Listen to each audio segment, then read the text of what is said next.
Alô, meu irmão, minha irmã, seja muito bem-vindo a esta aula do Lumen Christi, a primeira sobre o Espírito Santo. Esta aula foi dada na abertura do ano de 2026, na turma Nossa Senhora da Conceição da Gávea, no dia 12 de fevereiro de 2026. Mas o som não estava muito bom. Então, eu estou regravando essa aula para que você possa ter a aula completa. Na aula no dia 12, nós tivemos dois momentos. O primeiro com a abertura do curso, explicando o curso para aqueles que são alunos novos. E a segunda parte, o segundo momento, nós efetivamente entramos no tema do Espírito Santo. Ao regravar, eu fiz gravações separadas. Então, se você precisa conhecer o que é o curso Lumen Christi, abra o vídeo da explicação o que é o curso Lumen Christi. Mas se você já assistiu ou já conhece bem o curso, você pode ir direto para esse vídeo e permanecer aqui, porque estaremos falando sobre a pessoa do Espírito Santo. Pedindo a Deus que prepare os nossos corações para tudo aquilo que a gente vai ouvir, para que nós possamos permitir ao Senhor nos falar com palavras que seduzem, que conquistem, que nos deem as respostas para as dúvidas de fé que todos nós temos. Que nada seja dito aqui que não seja da vontade do Senhor, nosso Deus, nos falar. E que estejamos unidos e reunidos em nome do Pai e do Filho e do Espírito Santo. Amém. Compartilhando então nossos slides para que possamos entrar no tema do Espírito Santo. Essa aula, então, busca responder uma pergunta: quem é o Espírito Santo de Deus? E nós muitas vezes vamos dizer assim, Vânia, eu sei quem é, eu aprendi no catecismo. O Espírito Santo de Deus é a terceira pessoa da Santíssima Trindade, aquela que nós no credo proclamamos como terceira pessoa da Santíssima Trindade, nas duas versões. Acho que a oração do credo é um bom momento para a gente começar. Muitas pessoas não têm muito conhecimento sobre o Espírito Santo.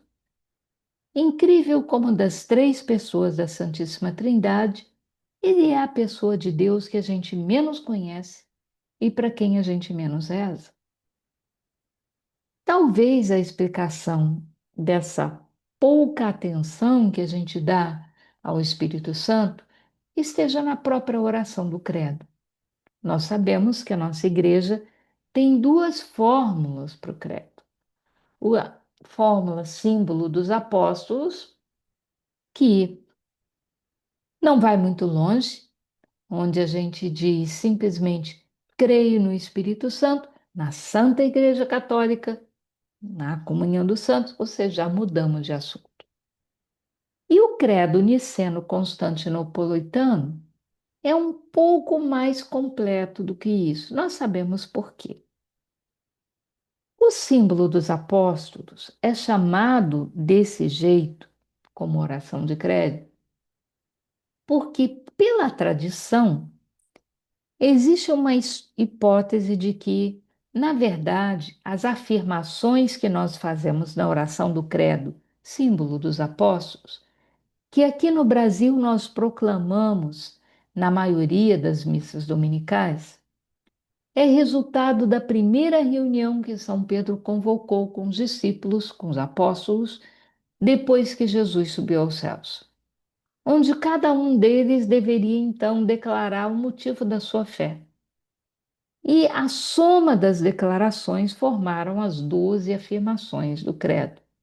Creio em Deus Pai Todo-Poderoso, Criador do céu e da terra, e em Jesus Cristo, seu único Filho, nosso Senhor, que foi concebido pelo poder do Espírito Santo, nasceu da Virgem Maria, padeceu sob Pôncio Pilatos, foi crucificado, morto e sepultado, subiu aos céus e por aí vai.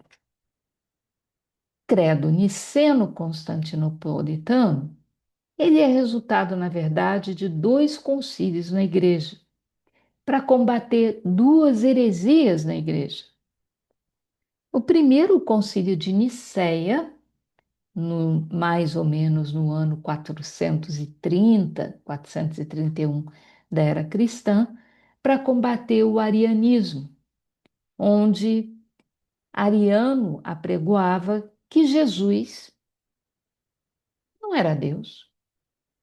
Ele era um profeta, carne e osso como nós, e porque ele foi muito bom profeta, Deus promoveu ele a Messias.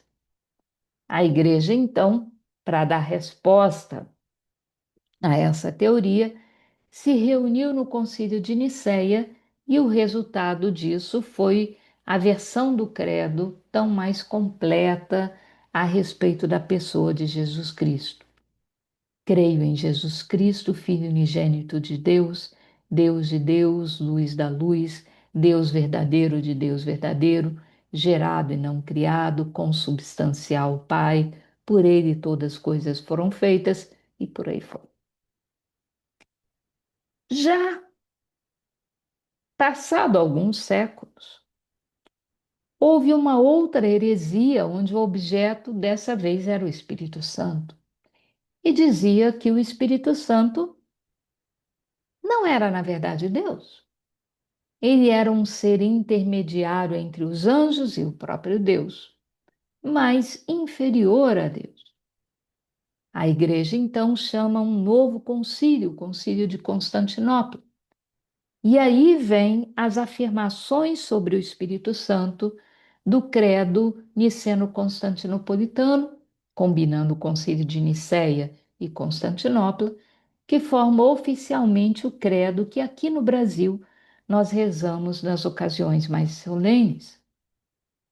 No resto do mundo, por decisão das CNBBs de cada país, é essa versão mais longa do credo que é rezada nas missas.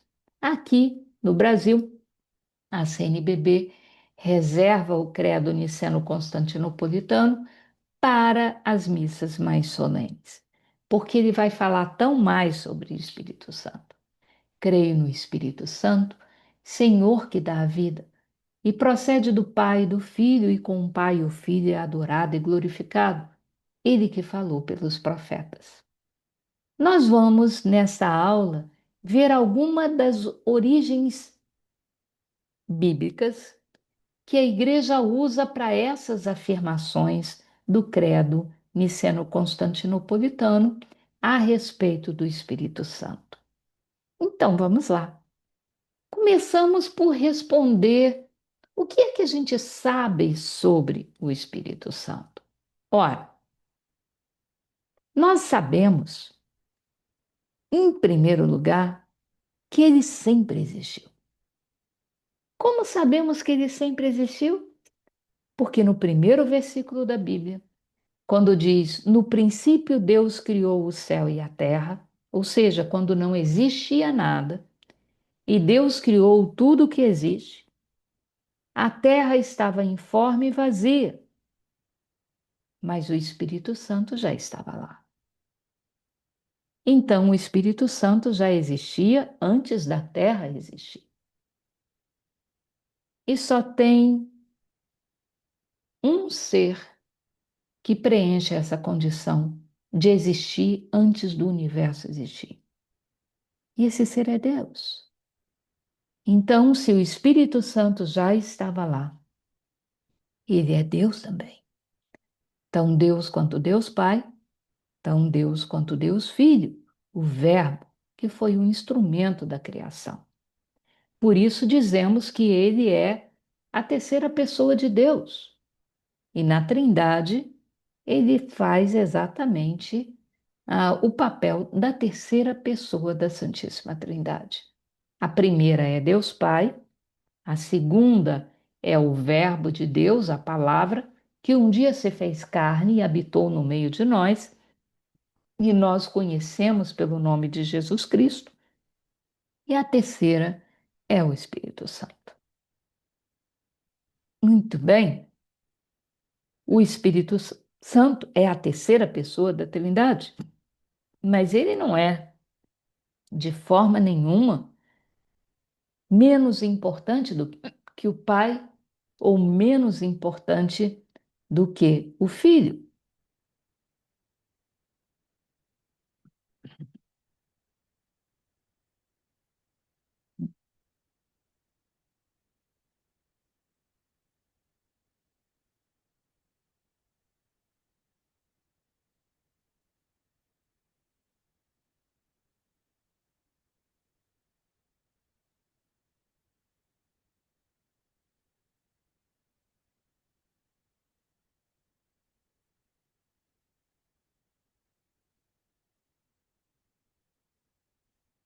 Muito pelo contrário, ele não é menos importante do que o Pai ou menos importante do que o Filho. E que prova nós temos disso? Talvez a prova mais contundente seja a palavra do próprio Jesus. O que acontece no capítulo 12 do Evangelho de Mateus? Jesus expulsa demônios. E os fariseus se voltam e dizem: quem é este que até os demônios obedecem? Ele só pode ser o chefe dos demônios. E Jesus se volta para eles e diz: se o demônio está expulsando o próprio demônio, o reino dele está dividido e acabado. E aí ele complementa: tudo que tiver falado contra o Filho do Homem, ele, Jesus, será perdoado. Se, porém, falar contra o Espírito Santo, não alcançará perdão nesse século, nem no século vindouro. Por que isso, gente? Porque, na verdade, lembre-se que lá em Filipenses 2, Jesus é declarado por São Paulo como alguém que se despiu da sua divindade para poder assumir a nossa humanidade. Então, Jesus esteve no meio de nós 100% homem e não Deus disfarçado de homem. Jesus só inicia a vida pública dele depois de ser batizado. Por quê? Jesus, Deus, não precisa da unção do Espírito Santo para agir. Mas se Jesus despiu a sua divindade e esteve aqui 100% como homem, tudo que ele fez foi ungido e guiado pelo Espírito Santo. São Pedro mesmo vai proclamar em Atos que Deus ungiu com espírito e poder a Jesus Cristo, e o resultado disso é que ele passou por toda parte fazendo bem. Então, Jesus era 100% homem. Quem fazia a obra de Jesus, quem era o poder por trás daquilo que Jesus realizava, era o Espírito Santo. Por quê? Porque aí ele pode dizer para nós, como em João 12, aquele que crê em mim fará as obras que eu faço e ainda maiores. Nós não podemos fazer mais do que Deus é capaz de fazer, mas se somos como Jesus, homens e mulheres, que se abrem à ação do Espírito Santo de Deus que opera, podemos fazer, porque o Espírito Santo fará através de nós tanto quanto fez através de Jesus. E é então o pecado contra o Espírito Santo. E por que Jesus diz que é um pecado que não seria perdoado? Se você falar mal de Jesus, Jesus vai te perdoar. Mas se você falar mal do Espírito Santo, você está negando toda a obra de Jesus. Você está negando todo o sacrifício de Deus Pai em nos entregar o seu Filho. Você está negando todo o sacrifício do Verbo em se despir da sua divindade para se fazer homem no meio de nós. Você está negando todo o sacrifício do próprio Espírito Santo, que, sendo Deus, se faz morada no coração de pessoas como nós. Pecar contra o Espírito Santo é negar a ação de Deus fazendo o bem na nossa vida. É achar que Deus, por alguma razão, poderia ser o autor de qualquer coisa que pudesse provocar o nosso mal. Como é a intenção do demônio. Então, Jesus expulsava os demônios porque eles entravam nos corações dos homens, estimulando o homem para fazer o mal, porque ele sabia que praticando o mal, esse homem e essa mulher perderiam o direito à eternidade que os aguardava. Atribuir ao Espírito Santo as mesmas práticas que o demônio é assumir que Deus seja capaz de fazer o mal na nossa vida. E isso é um grande pecado. Nós temos o livre-arbítrio, o direito de dizer sim ou de dizer não para Deus. Se dizemos sim, Ele nos toma pela mão e nos conduz para a sombra, para a água fresca, para a terra onde jorra leite e mel. Se dizemos não, Ele não se vinga de nós como o demônio faz, passando uma rasteira, destruindo a nossa vida, nos fazendo sofrer para a gente pagar pela rejeição que a gente fez. Deus não é assim. Deus ama. E por isso Deus só age com amor e nunca fazendo o mal. Nós, infelizmente, temos dificuldade de entender isso. E muitas vezes vivemos dizendo por aí: foi Deus que quis assim. Como se Deus pudesse ter querido a desgraça na vida de quem quer que seja. Quando o que Jesus nos diz é: eu vim para que todos tenham vida, e todos tenham vida plenamente. Então, pecar contra o Espírito Santo é admitir a possibilidade de que Deus, mesmo que seja para te seduzir, mesmo que seja para você depender dele, possa recorrer a subterfúgios como te deixar na lama para você aí não ter outra saída. Deus não quer que você o siga porque você não tem escolha. Como dizia São Francisco de Assis, o amor quer ser amado. Deus quer que você escolha seguir a Ele.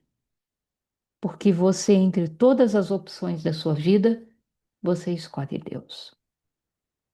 Se você faz isso, você está dizendo sim ao Espírito Santo. Num outro momento, em João 16, Jesus vai dizer que convém a nós que ele subisse aos céus. Quem de nós não gostaria que Jesus ressuscitado tivesse ficado por aqui, né? A gente não precisaria provar para ninguém que ele está vivo. Ele seria visto. Mas para Jesus era mais importante que ele voltasse ao Pai, porque voltando ao Pai, ele e o Pai poderiam nos enviar o Espírito Santo. Era mais importante para Jesus que nós tivéssemos o Espírito Santo próximo de nós do que ele próprio. E essa passagem sempre mexe comigo, porque me faz perceber o quanto eu preciso conhecer esse Espírito Santo. Porque ele tem um papel muito grande a fazer na minha vida. Mas como ele é Deus, ele só vai desempenhar esse papel se eu disser sim para ele. A obra mais importante que o Espírito Santo já fez no universo foi gerar Jesus no seio de Maria. E ele só fez isso depois dela ter dito sim. Quanta coisa, meu irmão, minha irmã, esse Espírito Santo que Jesus quer tanto ter perto de nós. Não gostaria de estar fazendo na sua vida e na minha, e não está fazendo porque, ao invés de dizer sim, nós estamos dizendo não. Em ordem de manifestação, na nossa história de fé, nós vemos que Deus Pai é a primeira pessoa de Deus com quem a gente tem contato.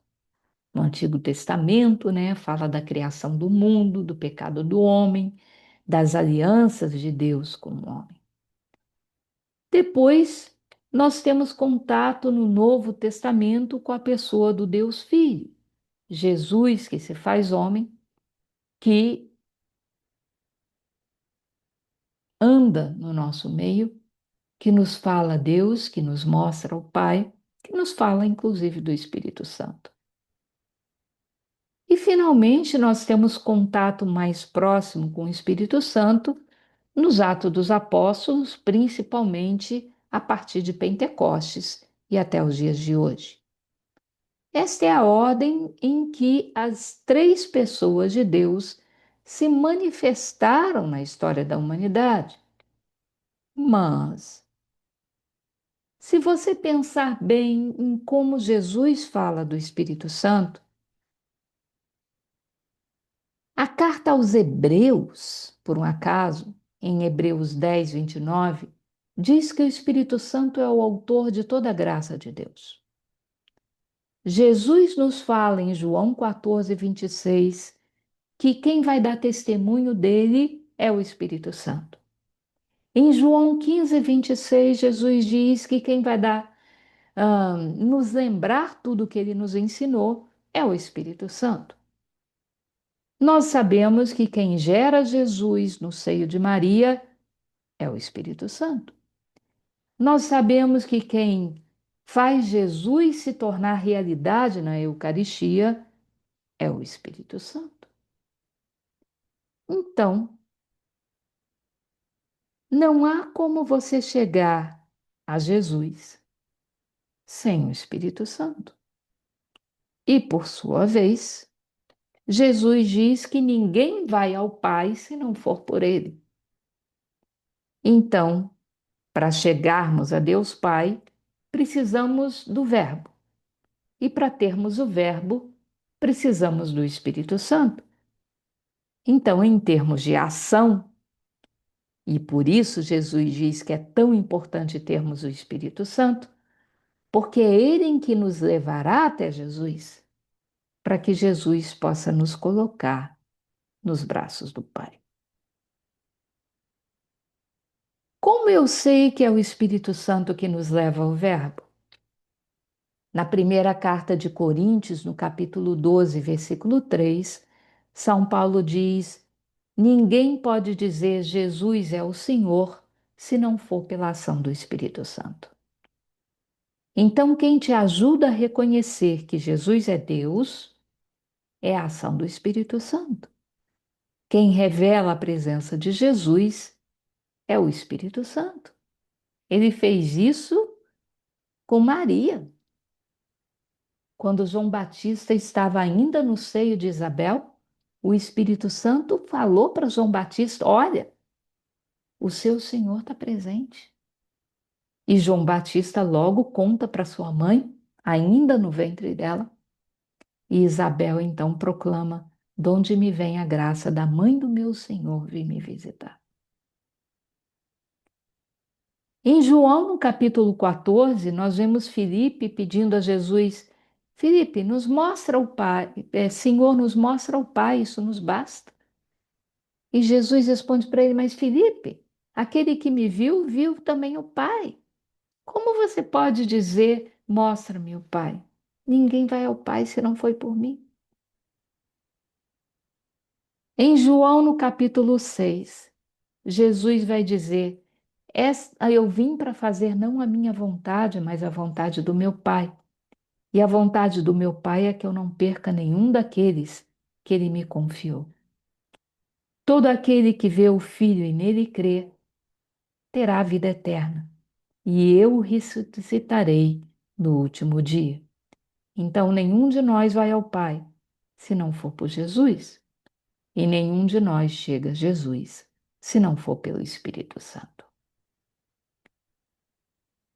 Ora, resumo de tudo isso. Precisamos do Espírito Santo para conhecer e amar Jesus, para entender quando Jesus está presente ou não, para viver o Evangelho que ele nos transmitiu, para que através de Jesus possamos então chegar até Deus Pai. É isso que nós esperamos que você entenda durante as nossas próximas aulas, onde estaremos buscando te apresentar essa pessoa de Deus, ainda tão desconhecida, mas tão importante para todos nós. Quem é o Espírito Santo? Ele é Deus. Deus que fez morada no seu coração e no meu. Deus que nos faz igreja. Deus que nos ensina a sentir o perfume da presença de Jesus. Não dá para dizer Jesus é o Senhor sem o Espírito Santo. Então, meu irmão, minha irmã, lembre que você é batizado, que você traz dentro de você a terceira pessoa da Santíssima Trindade, que tem uma obra para fazer na sua vida. Só está esperando você dizer sim. Amém? Nos vemos no nosso próximo encontro, no dia 19 de fevereiro, para a segunda aula sobre o Espírito Santo. Que o Senhor nos abençoe e nos guarde, que Ele nos mostre a sua face e nos dê a sua paz. Que Ele nos mostre o seu rosto e se compadeça de todos nós. É o que pedimos em nome do Pai e do Filho e do Espírito Santo.